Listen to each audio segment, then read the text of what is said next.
Hi, I'm Dr. V. Boykin, former single mom, stripper, felon, now keynote speaker, two-time author. I tell the truth about how to navigate challenging personal and professional situations. And I was wondering, when was the last time you tried? The last time you really tried? Like you pushed yourself beyond what you thought you could do? Because that would probably equate with the last time you failed. So maybe the question you should be asking yourself is, when's the last time you failed? That you took a risk big enough that you actually didn't hit the mark and failed, whether it's personally or professionally, because you deserve the right to fail. So many times, all we're focused on is succeeding. And you've listened to any of the great succeeders, and all they want to talk about is their failures and how much they learned from them. And so I guess this is a very simple challenge to dream big enough and try hard enough and take enough risk that you actually fail. Now, I'm not talking about lose your job, fail. I'm not talking about lose your relationship unless you need to. What I am talking about is pushing yourself beyond safe.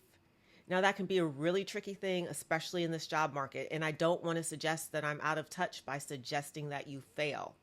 However, I also know that the biggest impact and the biggest risk comes right on the verge of that failure. And the lessons that you learn are invaluable.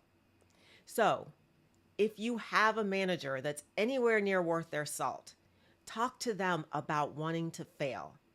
Talk to them about swinging for the fences to the point where you might fail. Get their support. Make sure if you succeed, it will be aligned. And then take a risk. Listen to what I said.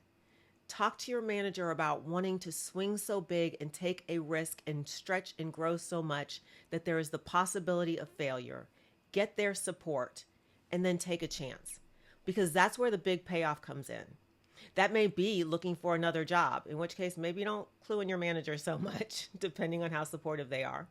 That may be simply taking on a project that stretches yourself, as long as you can present cross-functionally or present to your boss's boss.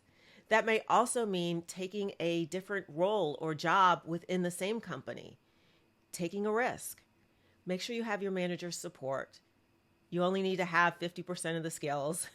Be mediocre, learn as you go, let them invest in your potential. They're familiar with doing it, maybe not for those in your category, maybe so, depending on the company. But take that risk, because you deserve all the lessons that come with a failure.